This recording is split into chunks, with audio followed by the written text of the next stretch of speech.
Welcome to the show, everyone. You're watching UAP Truth 33. I'm John. I'm your host. Today, I got a wild one for you.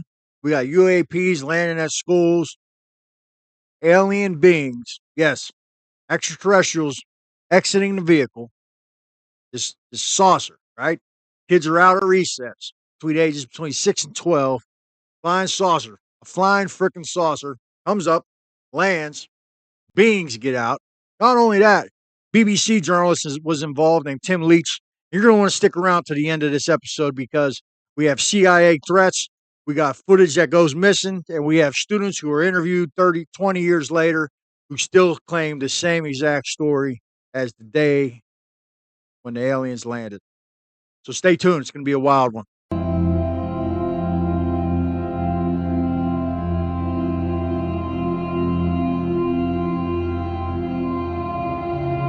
Ariel UFO landing. That was in Zimbabwe. That was in Africa. It was a private school. Usually, like, this school was like for richer kids. There was a lot of white children there. But they were out at like morning recess, and apparently this UFO lands. They go up. Some run away. Some actually approach the craft. Dig this. 4-foot beings get out in tight jumpsuits with large pale faces and big black eyes. They communicated with the students telepathically, right? And James Fox did an interview with these people years later after they were adults. This happened, I believe it was September 16th, 1994. So James Fox did the movie The Phenomenon, and he interviewed those same students years later when they were adults. And don't you know, every single one of them still to this day tell the same story. Nobody says, "Oh, I misidentified it." Nobody says, "Oh, I don't remember quite what happened." They all remember. And it seems that they're still disturbed by this to this day. The one girl, now she's a woman, of course, but she said that she can sense when these beings are in the atmosphere flying around. And she fears that they're going to return. I don't think so much because of she's afraid of them, but more the message that they were giving the students telepathically about environmentalism and how we're destroying the planet, and that our advancements in certain fields of technology are going to lead to our eventual demise. This was the warnings that were given to these students telepathically by these beings. And just a wild case. And even the Harvard psychiatrist John Mack got involved to interview the students. He reported that all of it was credible. They all told the same story. So let's get into it. It was at break time. Yeah? And then we saw something shiny. And we saw two people. They were in tight black suit. And they had big eyes. And we didn't actually see their nose, but it was quite small. And their mouth was quite small as well. One of them was running in slow motion up across the ship. And the other one was standing beside the ship. Yeah, you made a drawing, huh? It looked like this? No, yeah, something like that. I couldn't see the eyes or the nose or the mouth. It was just blank. Wow. Like a piece of paper. Mm-hmm. Well, when they came, I thought they were crazy. Was that the first thing you thought? I thought they were crazy just coming to our school doing nothing. And all I saw was something like silver coming down, and I said, what must that be? And everybody's crowding it. I must go crowd too. And then I went and I started crowding, and everybody, then more people came and more. And then I said, hey, I can't see anymore. Come on, somebody, I'm short. Come on. And then I went to the front, and I started seeing more of them, and then I just ran away.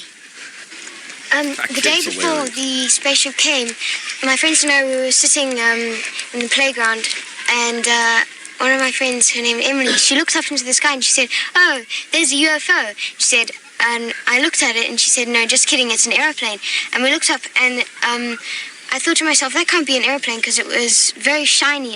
It looked kind of like a cigarette, It was a long thing, and then on the end it was all shiny. And so I said, maybe it is a UFO. So we were all kind of like getting scared now.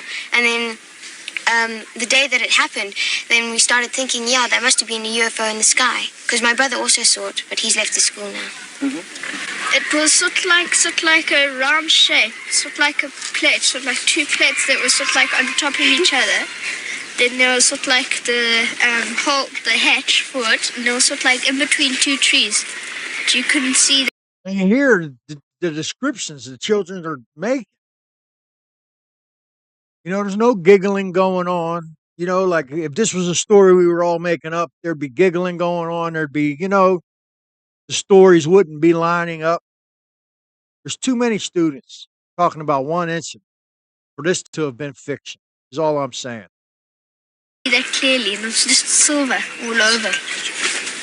And I didn't see any men or something like that. You saw one UFO, but surrounded by little ones? Yeah, one big one. One spaceship. Yeah? With little ones around. Yeah, let me see. Let me see your... We've heard that, right? The ones that were like buzzing the aircraft out in their training area, military craft off the coast of Virginia, North Carolina. The one they called it the blimp, and it was like a metallic looking orb, and then you seen another small little orb up next to it. They were separated. So you hear this, that it'd be a UAP surrounded by a small one or a couple small ones. Drawing? One big... One big ship and then small ones surrounding it with there were lights. Yeah. Surrounding the ship. Like Sean's, huh? This is Sean's drawing. Yes. Yeah, basically. Yeah. And, okay, one landed, the big one landed, and the two aliens came out. Yes. And what happened with the little ones? The little ones, they were just flowing around in the air. They didn't touch the ground. And that, these made the silver lights?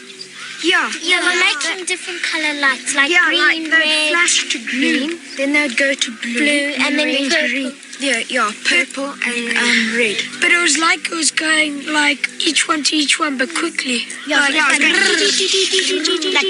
they'll go there and then it'll vanish and then it'll go there and vanish and then vanish. Oh, But really? going quickly. Like as if it was one ship moving. Yeah. Can this drawing? So interesting. Come on. Were they yellow? No, I didn't have a silver crayon, so I did it yellow.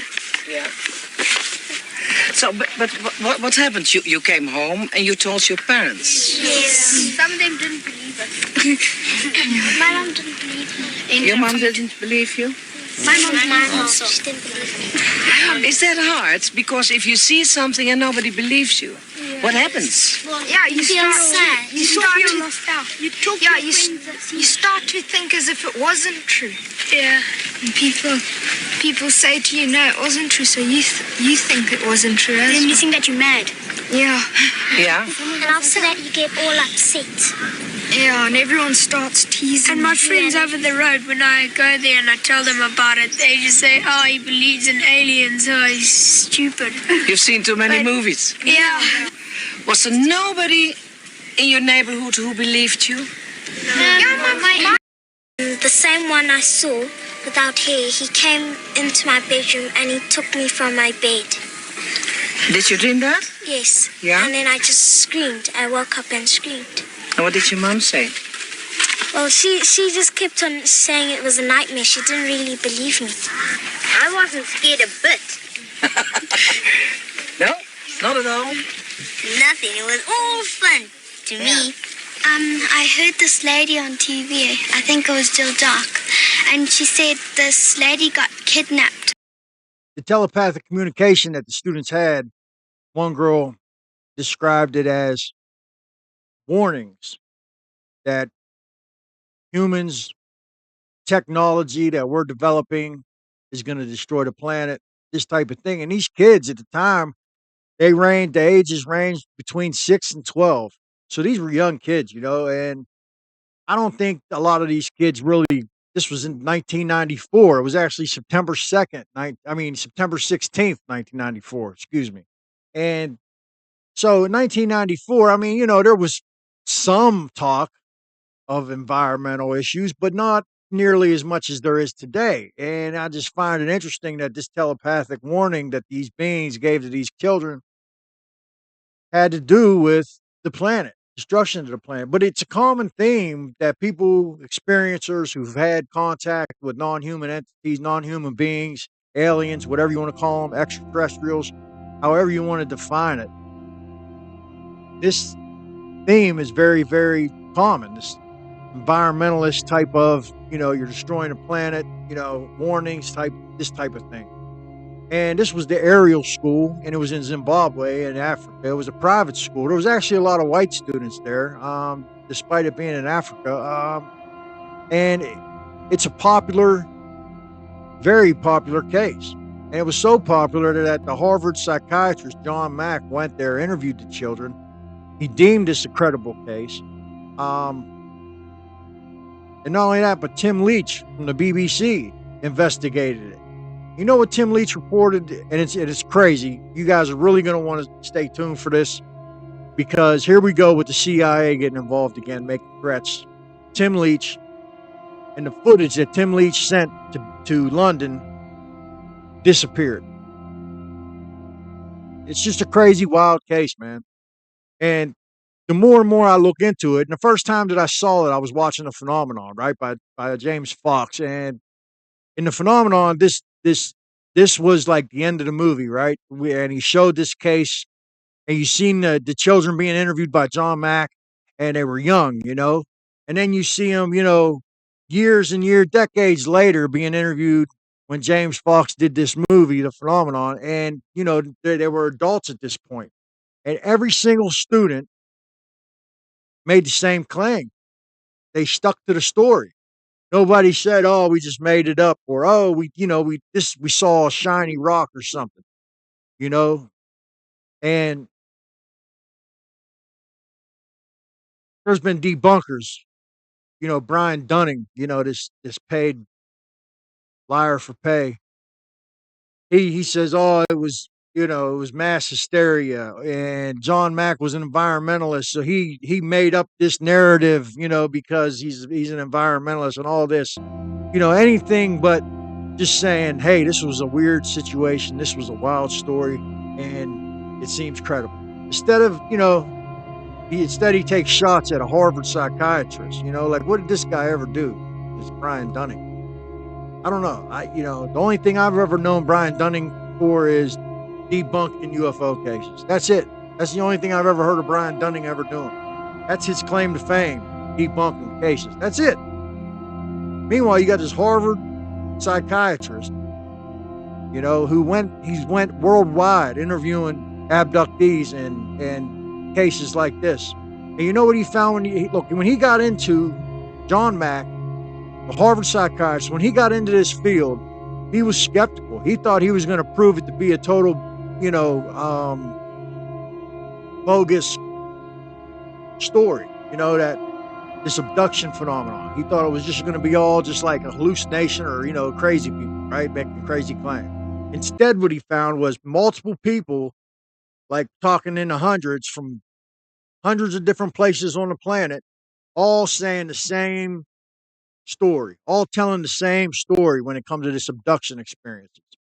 And, whether it's a physical phenomenon or whatever, the fact of the matter is something is there. There's a there. There's something that needs to be investigated. That's all I'm saying. I'm not going to push a narrative that, there's an alien invasion or nothing like that. I'm just saying, though, there's a there. And this Ariel School with this craft that came down and landed during recess, beings got out, tight jumpsuits, large pale heads with big black eyes, interacted with the students telepathically about environmental damage that the human race was doing to the planet and how we needed to step away from the technological things that we were getting into, or something bad was going to happen.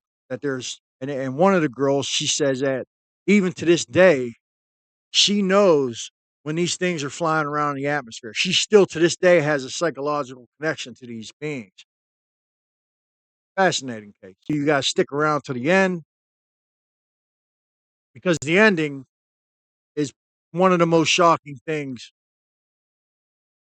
and it's sad. One of the most sad and shocking, disturbing developments is at the end of this. So please stick around to the end of the episode because I think you're going to want to know what happens to the people involved in this case. Stay tuned. All right. First, this was reported by Liberation Times. Okay. It says BBC journalist Tim Leach, but there's more to this guy than just that. Wait till you hear. Pretty fascinating. And yeah.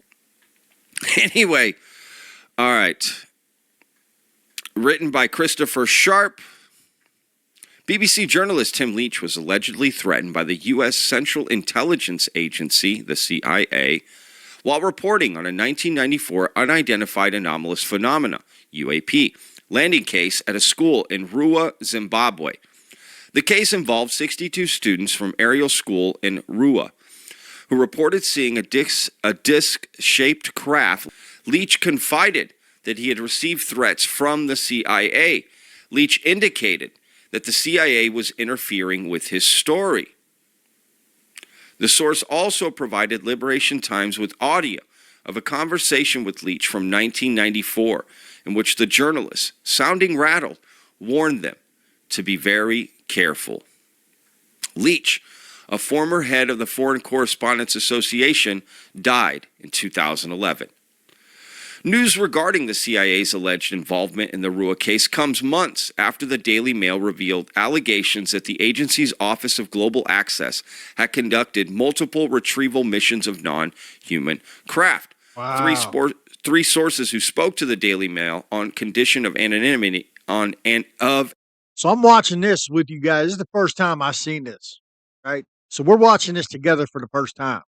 And in fact, they actually mentioned the Agency of Office of Global Access, OGA, who was also involved with a lot of the things that happened to Abu Ghraib in Iraq, with the waterboarding and such.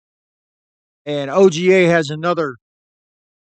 That's an acronym for another thing, other government agency, because they don't know who these guys are. They show up, they got plain clothes on. There's no ID. They don't show anything. You don't know their names. They're just OGA, right? That's Office of Global Access. I just want you guys to know that. And the fact that this guy died in 2011, then John Mack gets hit by a car. Very mysterious, man. Very mysterious. And they both reported on this Ariel School landing and other cases, abductions and such. Just a wild case, man. So let's see what else Patrick got to say.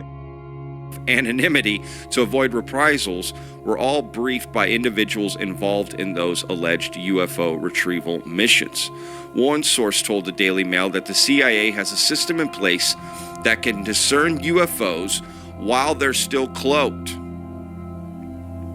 and that if the non-human craft land, crash, or are brought down to Earth, special military units are sent to try to salvage the wreckage. Sources tell Liberation Times there Jake Barber's crew. is historical evidence that suggests certain elements in the U.S. government have been involved in nefarious activities to intimidate UAP witnesses.